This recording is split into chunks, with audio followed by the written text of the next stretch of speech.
Phone number ending in 389. Could you let me know who you are so I can reconcile your number?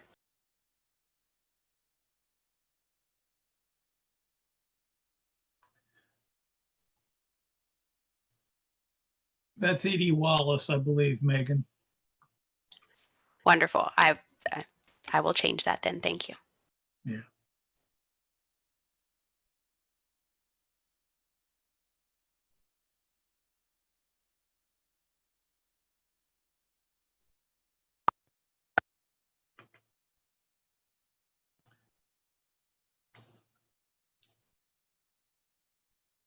Okay, it's 7 o'clock. Is everybody ready to go here? Yes. Good, good.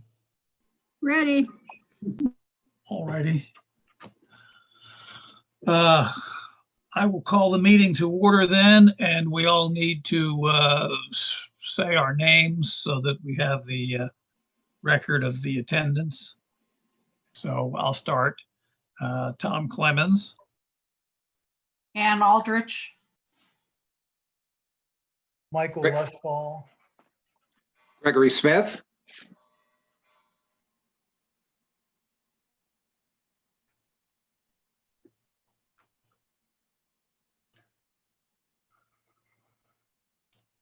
I'm not hearing anything from Edie. Are you there, Edie? And Vernell, your microphone's muted, so maybe Oh, you need, can you hear me now? yes, we can, Vernell, thank you. Okay, I think two of us spoke at the same time. Sorry, Tom. Okay, I didn't hear you. You know, it's hard remotely. Okay, Deb, did we get everybody? I'm Yes, assuming. if everybody's there. I haven't heard anything from Gary. Nor have I. Okay. Before we move to the minutes, I just wanted to welcome Gregory and Michael. Thank you for joining us, and sorry we can't see you face to face, but one of these days. And I hope you both receive the minutes and all the other material for the meeting, okay? I've got everything I need, I think. Okay. Yeah, I've got And, everything. okay, good. All right, then, I will call your attention to the meeting minutes from July 1st and see if there are any corrections, additions, or other changes that are necessary.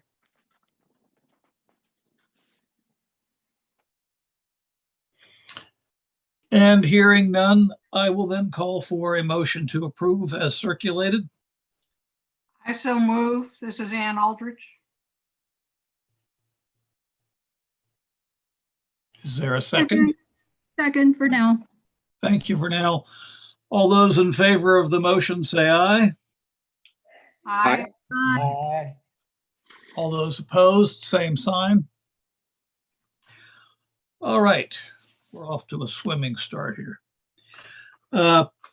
The only old business on the agenda is the demolition permit process for Gregory and Michael. This is in part spurred by a problem that came up a couple months ago about the whole process of obtaining a demolition permit and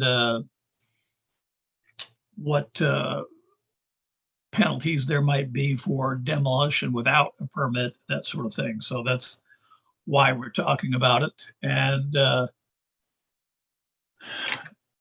Jill and Megan have circulated the building permit. Well, that's not the demolition though. Okay. That was building permits required, not required for something else. But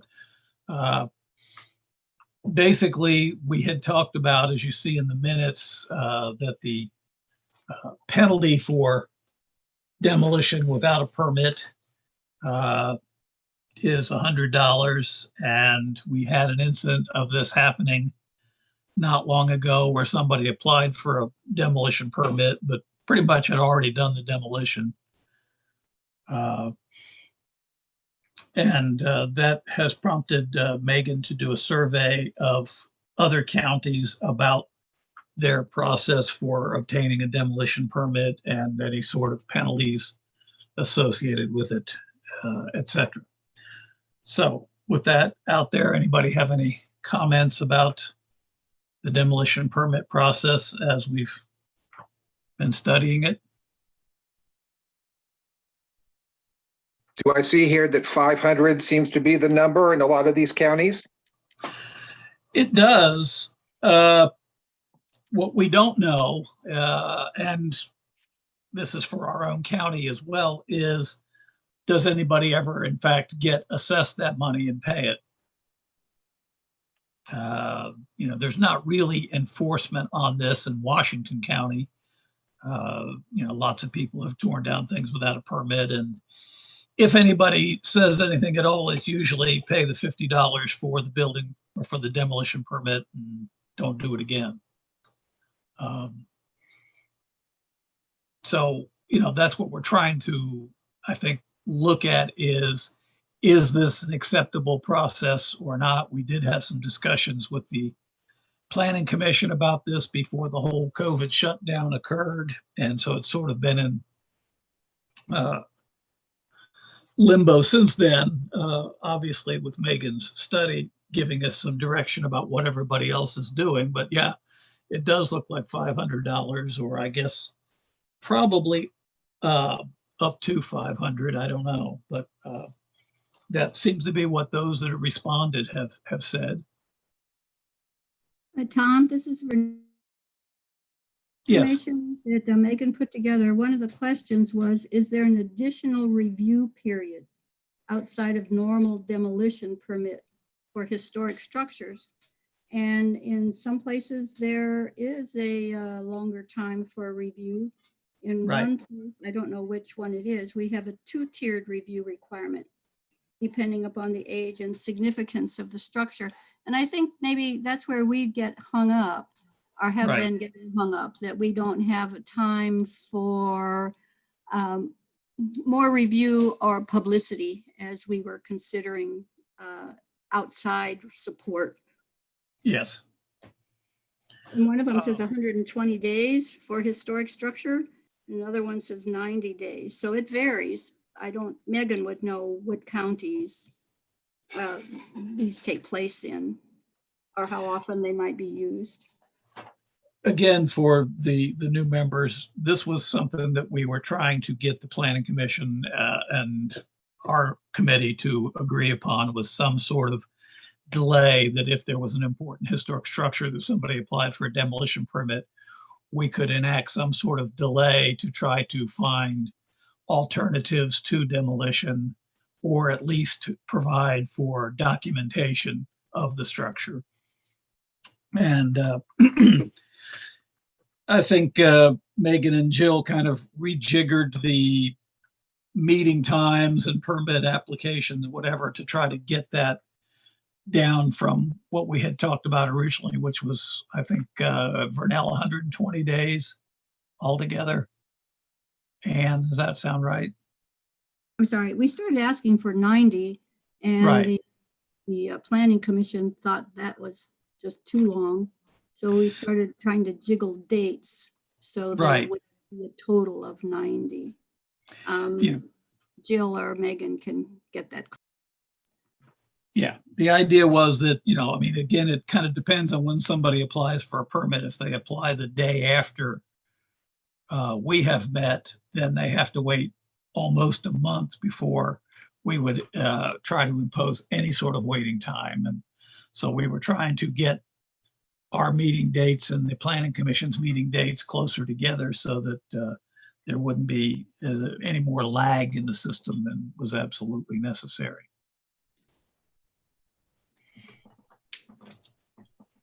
So where do we want to go with this then? I mean, this is old business. We haven't really come up with, we did come up with a tentative draft of rescheduling of meeting dates, correct, Megan? Yes, you had that, and then I think Jill can elaborate on it if she's available to. They have had other discussions with the county attorney's office, and I believe Jill put this on here to see whether or not we had a consensus with this group, and whether this group or the Historic Advisory Committee would be the ones taking this back before the commissioners. Megan, the Historic Advisory Committee, Tom and I sit on that one also. And we have not had a meeting for months now. So it is a question we can't answer. Or I'm not able to speak to, really, other than we have not had a meeting. And I don't see any reason why we couldn't both go to the commissioners and the planning commission endorsing it, Okay, and then there was a document that circulated prior, I guess it was the last commissioners meeting that this was taken to. There was a document with some track changes on it that was taken before the commissioners, and they did not do anything with it that day. So I think Jill is trying to get her audio fixed. She's trying to speak now. I still can't hear her though. But I believe we have that document still, and whether there's any changes to that document. Do you recollect that, what the content of that document is, or do we need to resend that out to everybody? Oh, I guess I could jump up and grab my folder where I print this stuff out. Let me take a look. I would ask that you resend it, Megan, because my recollection, which may not be accurate from the last meeting we discussed this at, we didn't come to a hard and fast agreement on timeframes and such like that. So I would really appreciate an update. This is Ann. An update from us before it goes back to the commissioners? Yes, please.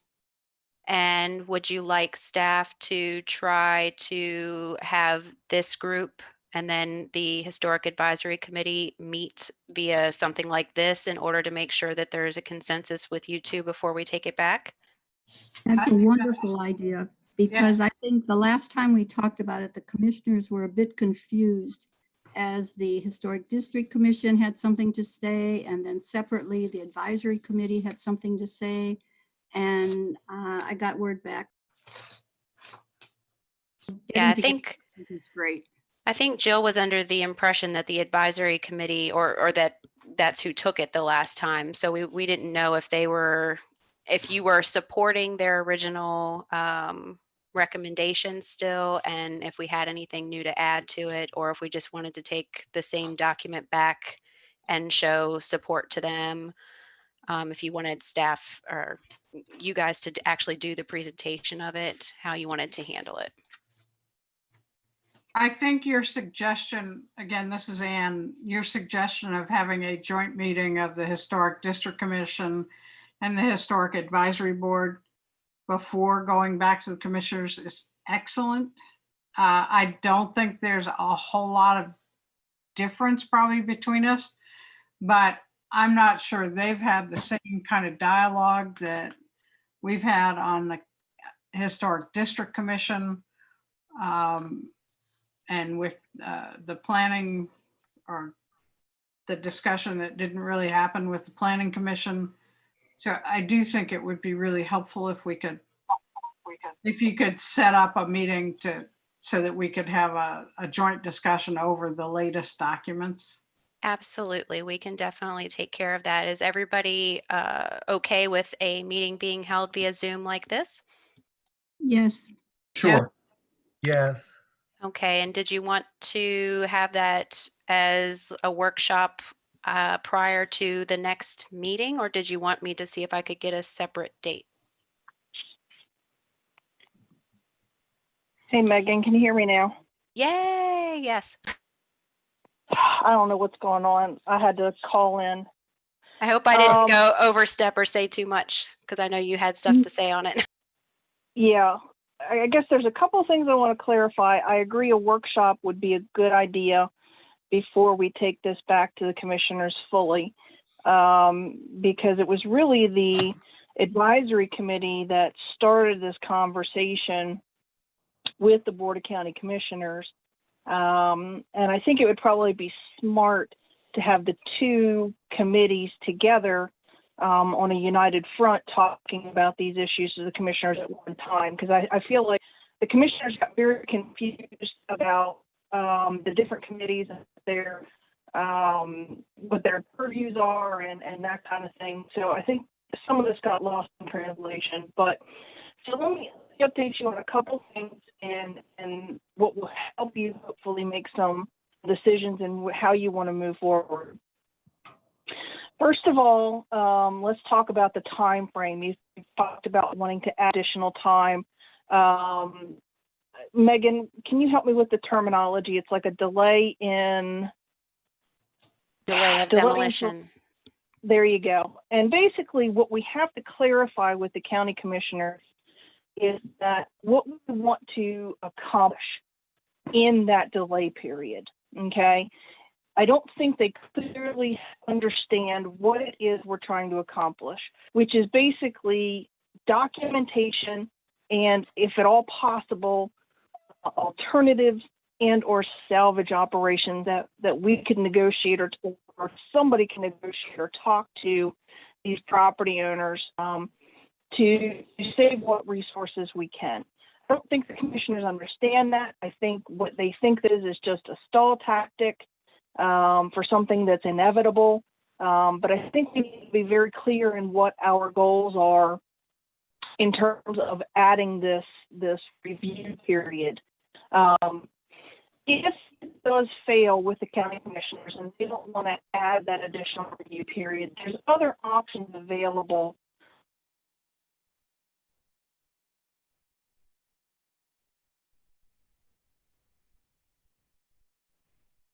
Jill?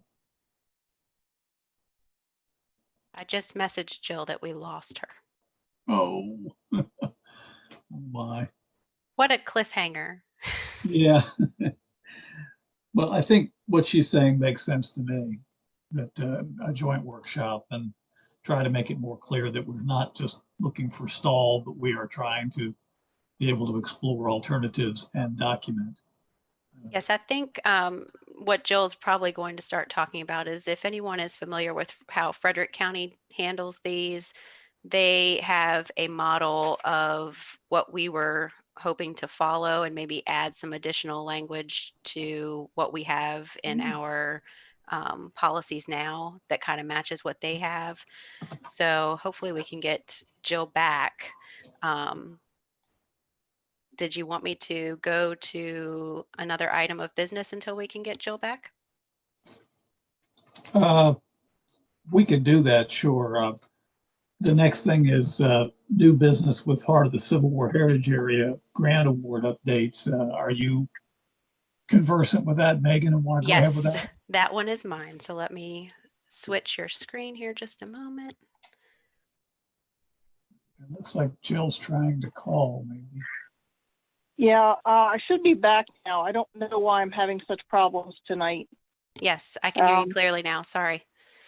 Yeah, I guess Zoom is just tired of me talking. So.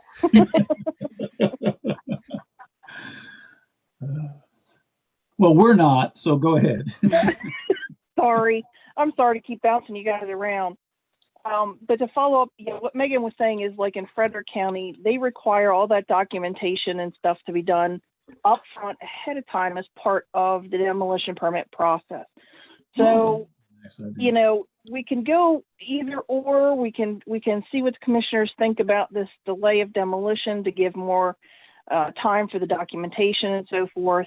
But that's something that we can talk to you guys about as a group in the workshop. The second part of this that we talked about is the fine, quote unquote fine. Here's what I've been able to discover, and I finally, I think, got my head wrapped around this a little bit. The problem that we have right now is that when there is a violation, such as somebody doing work without a permit, the problem becomes it's a civil citation issue. It is not a quote unquote fine. We have no process by which we simply fine people.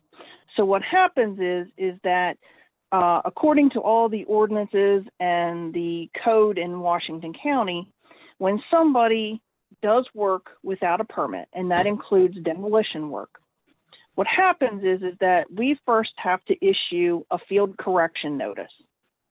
So once that field correction notice is submitted, they have X number of days. It depends upon what the violation is and how safety related it is, so forth and so on. But they have a set number of days to respond to that field correction notice. Part of that might be, okay, you messed up. You were supposed to get a permit. You didn't get in here and get it. That's typically the way those go, is that we're not trying to seek penalties. We're trying to seek compliance. So unless somebody's really, flagrant in ignoring us, they just come in, they get the permit, we move about our business in a forward fashion. So if you think about that in terms of a demolition permit, that's pretty difficult to deal with because there's really nothing to quote unquote correct. Once it's gone, it's gone. So there's no fine, quote unquote, that's associated with it. The $100 is the civil citation that can be issued, but that has to go through the court system. Therein lies our problem. So in order for us to get that $100, we would have to go and file through the court system, basically all this documentation as to what happened, why they should pay the fine, so forth and so on. What we have found in the past is it's not worth the county attorney's time and staff time. And half the time the court ends up saying, well, they didn't know any better, so we're going to waive the fines anyway. So we end up with this issue of, it becomes more of an effort in futility than we thought. So one way we talked about handling this, and I've talked to the county attorney's office, I've talked to county administrator, and I've talked to the code enforcement official, is to propose a separate, above and beyond a civil citation thing, but to make it a separate quote unquote fine that, it would be up to the Historic District Commission to decide whether or not a fine should be assigned. So what we're talking about is if you want to go to a quote unquote fine for demolition without a permit, that goes above and beyond the permit process. And there's no problem with that. It's just that I finally have noodled it through the system and figured out that's what needs to happen. So does that make sense to you? It does, and thank you for doing all that. It seems much more clear to me now what we're talking about. And I can understand why, going to court for $100 probably isn't worth it. Yeah. So that's what we're talking about. And that's something that we can also bring up as the second level of discussion in your workshop, is asking the commissioners that we can pursue this fine issue through a separate process, not through the civil citation process. Yeah, that makes sense. And I'm all in favor of that. Again, for the benefit of Gregory and Michael, who may or may not know, but there have been in the past several pretty flagrant violations of this, where somebody has, in one case, literally drove a bulldozer through the middle of a historic structure at midnight, saying, essentially, the heck with your permit, the building's down, what are you going to do? So that's kind of where we, the history behind all this, if you will. Was that Fox deceived? You've been around a while. Yeah. Okay. Yeah. There were others too. The building at the old 18th century inn that was at Lappin's Crossroads was kind of the same sort of thing. That never bothered to get a permit and just kind of took it down and left everybody going, hey, wait a minute. So, yeah. The one meeting I was at previously, there was some discussion about these things. So I get what you're talking about. Okay, thank you. And that's Gregory, is that right? Correct. Okay, thank you. All right, so do we want to move in the direction that Jill is suggesting here, that the joint workshop and the approach to the commissioners to ask for a separate fine rather than the permit process? Yes. And Do you want a motion to that effect, Tom? we probably should for the minutes, right, Deb?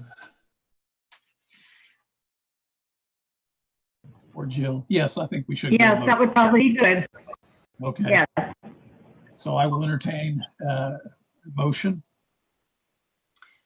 This is Ann. I will move that we hold a joint workshop with the Historic Advisory Board, Historic Advisory Commission, whatever their name is, I'm sorry. Yeah. To discuss the demolition permit process and get documents in order to take to the county commissioners, as well as discuss levying a fine outside of the civil proceedings, civil citation proceedings. Okay, everybody understand that? Yes. Is there a second? I'll I second it. second it. This is Gregory. Okay, Gregory or Michael, second. Any further discussion before we call for a vote? Hearing none, all those in favor of the motion as stated by Ann, say aye. Aye. Aye. And all those opposed, nay. Okay, good. Moving on. We're into new business, and Megan, you're going to tell us all about the Civil War Heritage Area. Yes. So for those of you that missed it in the paper, the awarding was done for the Heart of the Civil War Heritage Area and the Heritage Area grants for 2021 in general. So I put together a summary of what the Heritage Area program is, and you can see where our Heart of the Civil War Heritage Area is within that program, and then within Washington County. And I put this together and public faced it on the website, so it has a home now, so people can see where this goes each year. But I did want to provide you with a summary of what Washington County received as part of this. So we had $45,000 for the Battle of Falling Waters Foundation for a parking area. We have $50,000 to the Maryland Department of Natural Resources for some visitor center exhibit construction.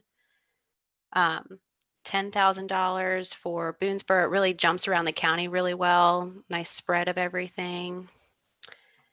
Almost $20,000 to replace the roof at the Antietam train station down in Sharpsburg. And then the Historical Society received $10,000 for their cyber collection. So I also linked here, if anybody's interested, they can see what the overall $5.1 million where everything went for that. And then there's a link to the Heart of the Civil War Heritage Area summary so that you can see for our particular area what was divided out. And Washington County had an individual total of $135,000, and that's just the applicant portion, or the state portion. It doesn't include the applicant matching either in kind or with their own monies. So these are a listing of all the different entities that received it within the Heart of the Civil War Heritage Area. And then I tried to provide links to them, especially if they had project pages. Some of them are really great projects. We were also involved in the review process for this. Obviously not for the ones that were for our county, but just some of the different projects. And there were a lot of interesting ones. So if you have a few spare minutes, it's nice to read about what some of the other jurisdictions are doing. And then, of course, more than $1 million for the Heart of the Civil War Heritage Area alone. So it's a nice little summary available on the website for the public to see. If anybody has any questions, I can try to answer them. Thank you, Megan. That's real helpful to have that posted. And having applied for a Heritage Area grant and getting one a year or two ago, I can tell you that it really was not that cumbersome or difficult to process. They make it pretty easy, so it's a good thing. Yes, they have great staff with the Heart of the Civil War Heritage Area. We talked to them just recently, becoming involved in that. So it's nice to have a spot on the internet where people can get a nice summary of all the information. Yep. Okay, any further discussion on that? Let's move to other business then. And a demolition permit. Yeah, this is Jill again. I'm gonna just briefly go over this with you. I at an administrative level, recently approved a demolition permit for a home located at 14510 Barkdale Road. I don't typically do this. Usually if it's a full demolition, these would come before the commission. However, in this case, you may have seen it in the paper. The structure was fully engulfed. It was a total loss.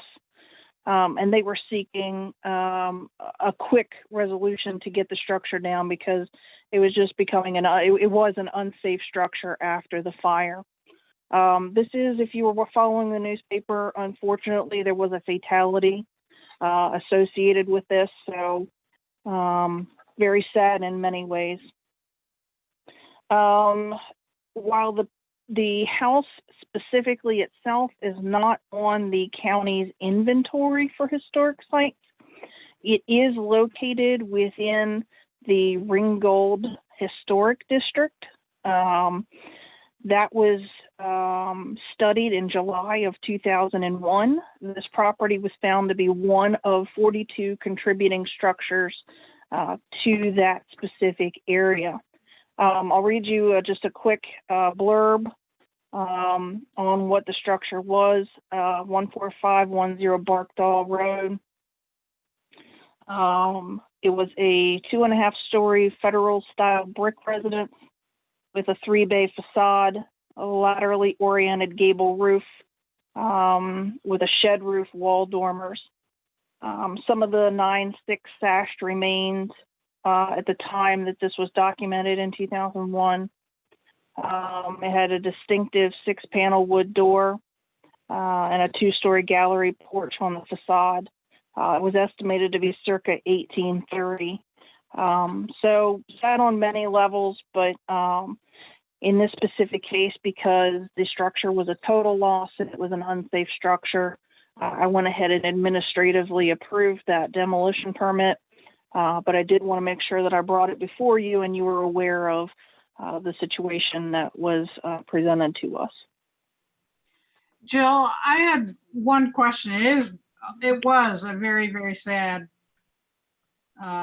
situation, but when I looked on it, I Googled it. They showed some of the 9/6 sash still there in the Google photo, and I was like, was there any attempt to maybe salvage them if they were still, if they hadn't burned up? You know, I don't know for sure. I'll be honest with you.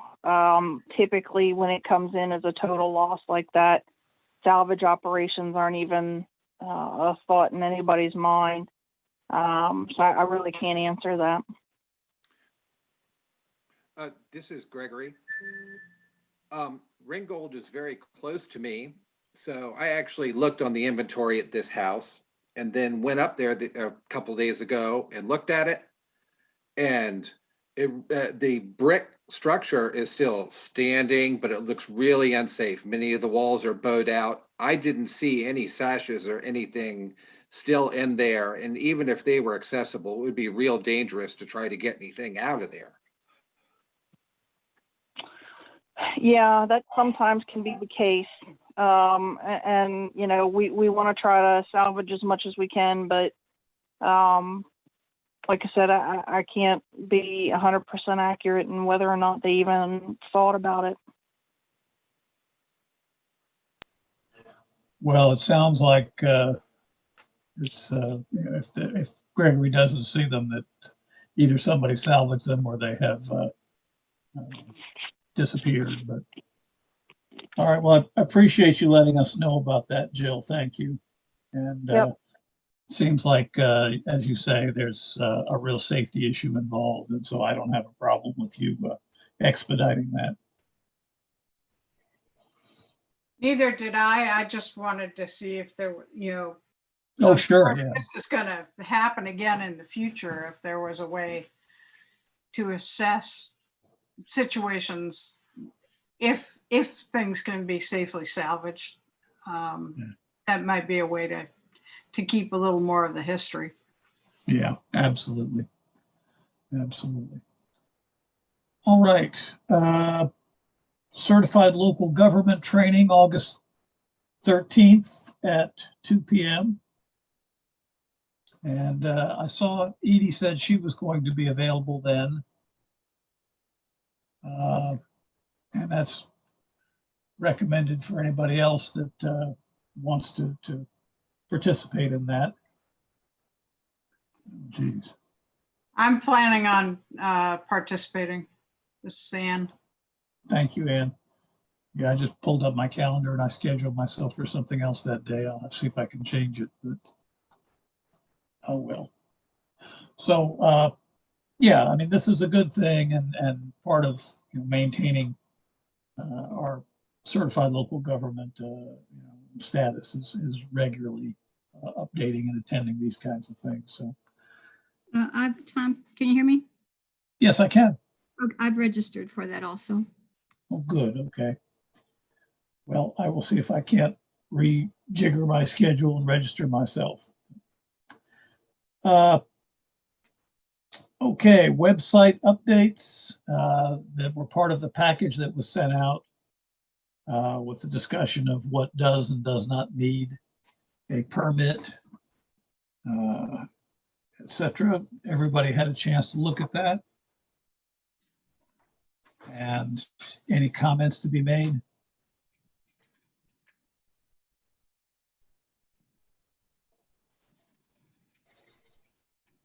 Okay.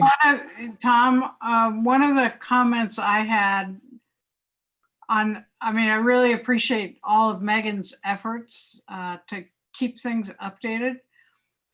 And the one that caught my eye was the replacement windows don't require permits.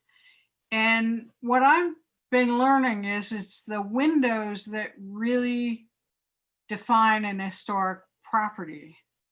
And there are ways to save the windows and make them airtight that still maintains that fabric. So I was curious what kind of discussion we might have in terms of making that on historic buildings only, buildings on the historic inventory, that replacing windows would be something that would require a permit. I think this is Jill again. That might get a little tricky because what we're beholden to at this point is the building code and the building code official and how they interpret the building code and what needs a permit and what doesn't. There's really nothing to my knowledge in the building code that separates the difference between windows in a historic home versus windows in a regular home, other than, I don't know if it pertains to the windows specifically, but there are sections that talk about how you can manipulate the building code a little bit to keep historic integrity. I don't think windows are a part of that. And I'll be honest with you, as conservative of a county as we are, I think that might be a can of worms that they're just not going to be willing to open up. And on top of that, they're going to come back to the whole, well, we don't have a complete inventory and all those kind of things. So I think the bigger issue that lies here is the fact that it's a building code thing, not related specifically or anything to our historic conditions around here. Not a great answer, but that's what I think where you're going to get hung up at. The distinction that I would see here is if somebody has applied for tax credits for a historic structure, then I could see where changing windows would be something that would, have to be, a permit and applied for, et cetera. But for your average garden variety house in Washington County, I think, Jill, you're right. Am I on? Can you hear me now? Yes.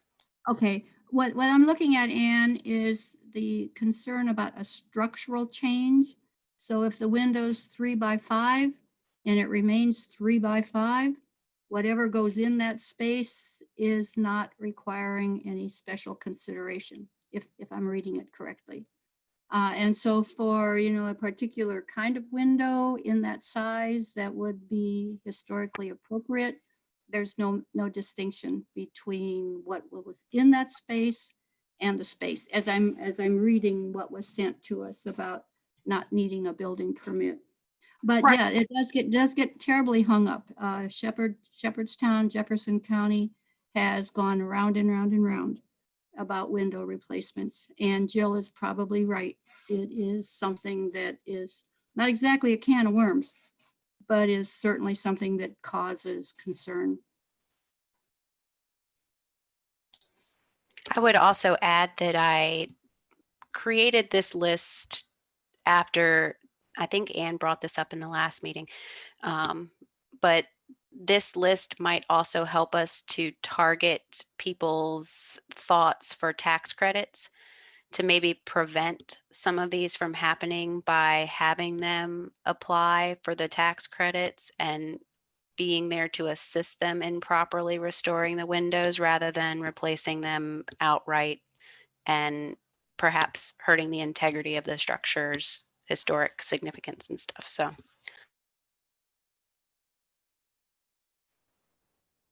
Okay. Any other comments on this issue?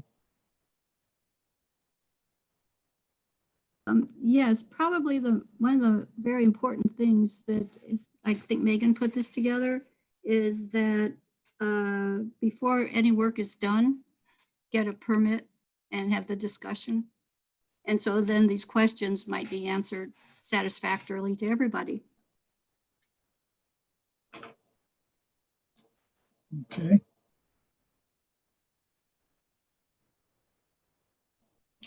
All right, then let's move on. Training workshop offering updates, target mailing updates. Is that you, Megan, or Jill? that would be me. I just wanted to briefly update you on these things. For the target mailing, we are working on getting the tax credit application updated. We did find a tax credit application that is available to the public, but it's not as a fillable PDF or anything like that, and it's definitely not on the website. So we're updating that and getting that forward facing before we send out any target mailings regarding tax credits. And then we also have gone ahead and asked IT to convert those pages that I had shown you previously to actual county web pages so that they're searchable when someone goes to washco-md.net and types in something in the search bar regarding historic. It will actually search through those pages with the information that you guys have looked at and reviewed and can always add more to if necessary. So that's getting updated as well. We wanted to make sure those things were in place before we sent something out. And of course, before we do send something, that'll be coming back before you to decide where you want to send it and exactly the information that'll be in it. And then for training, I also contacted our IT department who runs a county employee training, and just to determine if there were any specific policies that they would like us to follow, if they had a preferred platform, that kind of thing. They basically gave us permission to go where we needed to go in order to get the training done. So for now, I'm planning on keeping it to Zoom because it seems to work well. And until we figure out whether we're going to be able to have in person, I'm going to plan it around a virtual environment. And I will likely offer them either through to you guys and our staff first, just to make sure that there's no gaps in the information or areas that would be best expanded. So we will take care of that. I've already started coming up with the content for those. So I just wanted to give you a brief update on that. And while I'm speaking, I did want to let you guys know that next week, Wednesday the 12th, I will be attending a virtual meeting for the C&O Canal at Williamsport, just to get an update on how that process is going. So I will be providing you guys an update on that once I've attended that. You're talking about the National Park Service new headquarters over there. Right. All right. Thank you, Megan. And I think the Washington County Historic Trust does some training sessions as well, or anything coming up there.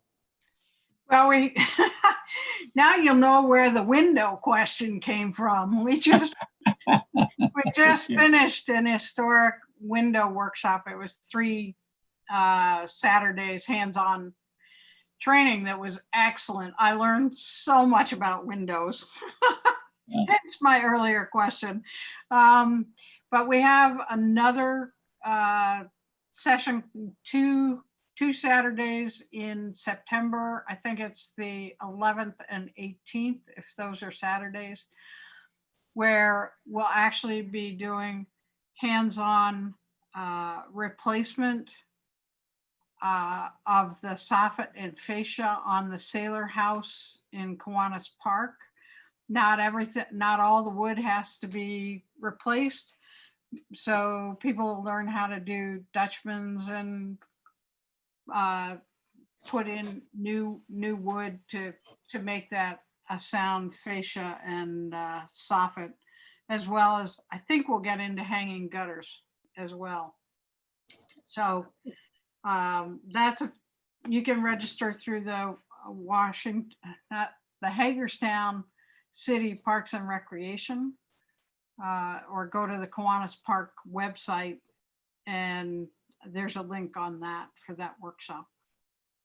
And I'm looking at September, and the 11th and 18th are Fridays.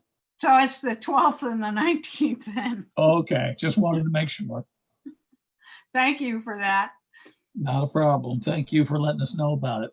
And, if I can, the Sailor House, the city is pursuing city landmark status for that house. It's a rezoning process. And good.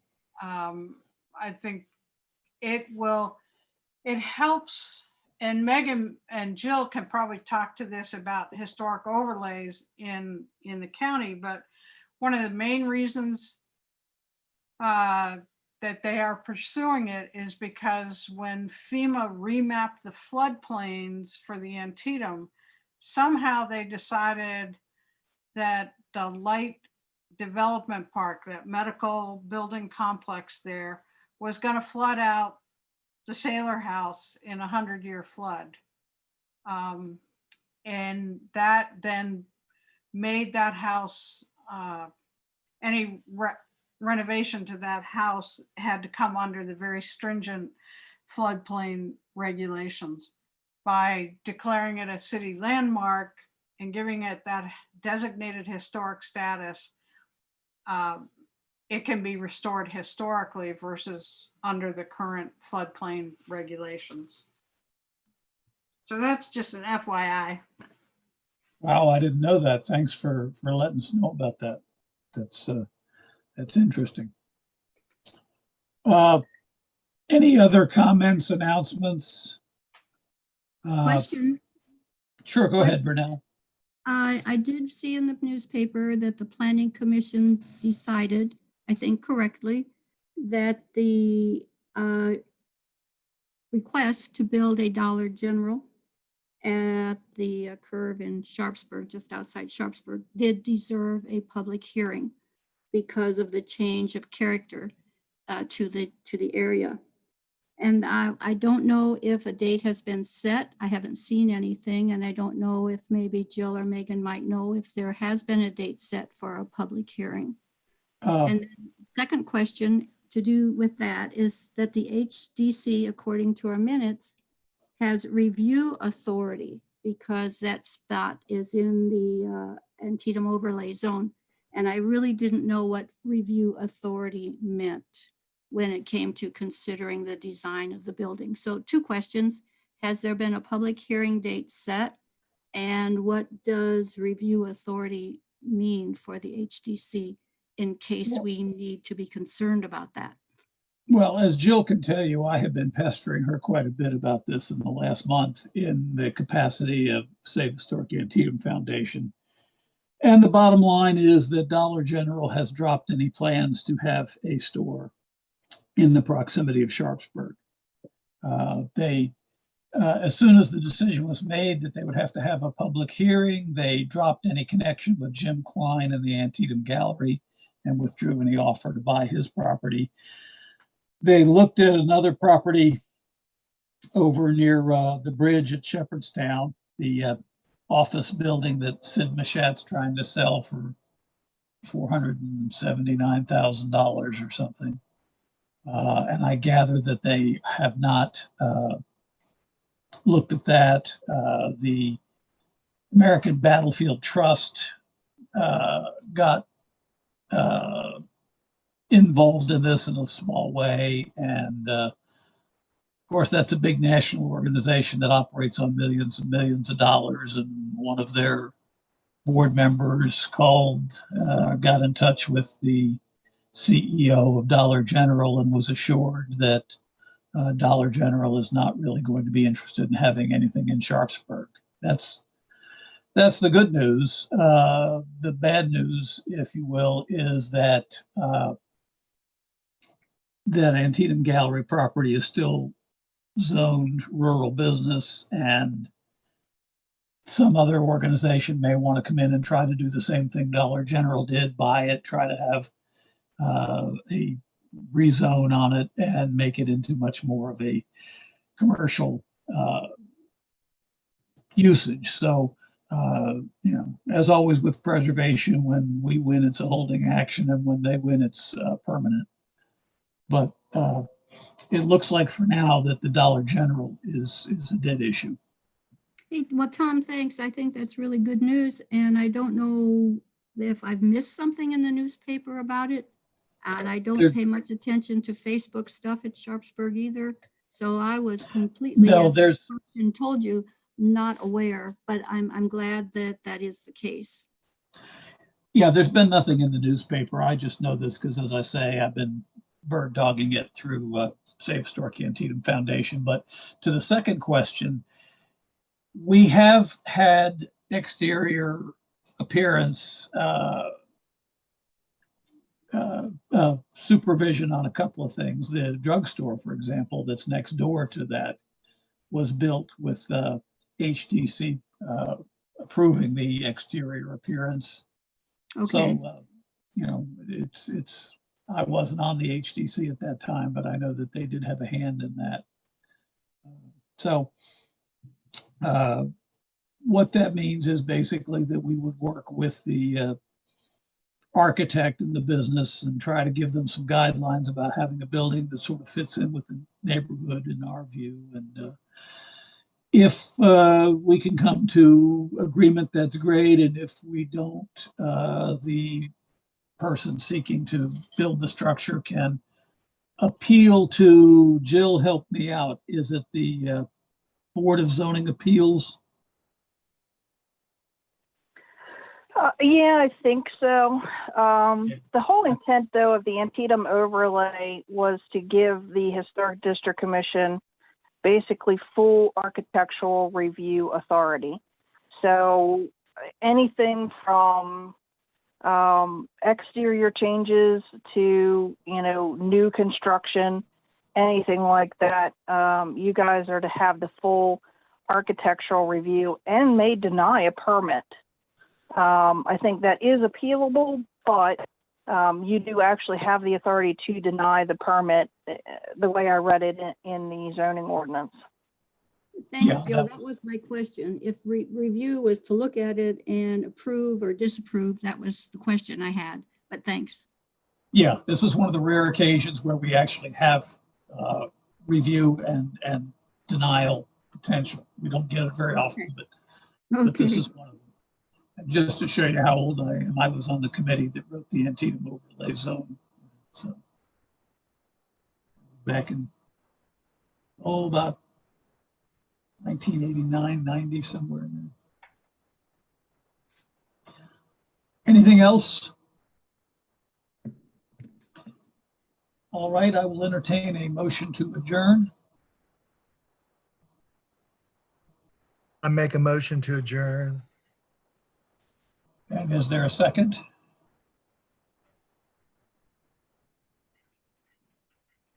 I'll second it. This is Ann. Okay. All those in favor say aye. Aye. Aye. Aye. Thank you, everybody. And Greg and Michael, I'm sorry we have to do this through voice only, but one day we will actually get to see each other face to face again. Hope so. Or Tom, maybe mask to mask. Do we think that might be on September 2, or do we expect to still Zoom? I'll leave that to At this Jill. point, yeah, at this point, we're gonna keep playing this by ear. Right now, Washington County buildings are closed to the general public. We don't anticipate that changing probably anytime soon. It is open to commission meetings, but the unfortunate thing is that we only have one room that is available at this point for the meetings because of not allowing the general public. We still have to, even if we show up in person, we still have to have a virtual presence for the general public to see. And right now we only have one room set up for that. And because our meeting date is on Wednesdays, that is also the meeting date for the Board of Zoning Appeals. So inevitably we seem to always clash or overlap with them in terms of getting that room. So if we do want to meet face to face, we can always do that. But we would have to change our meeting date, which is, and that's fine as long as we advertise it. No big deal. But I'm going to say we'll play it by ear. The closer we get, what I'll do is send out some feelers and see how you guys feel. If you want to start having in-person meetings, that's fine. If you want to continue virtually, that's fine. But at this point, it's kind of like everything else. We're playing it by ear and waiting for the next conference or announcement from the governor on what we're doing next. Now I understand. It hinges on public availability. Correct. Yeah. Yeah. Technically, our meetings are open to anybody in the public that wants to come and sit and listen and participate. So we can't violate that. So, all right. Well, thank you for your time and expertise, everybody. And we'll at least talk again on September 2nd.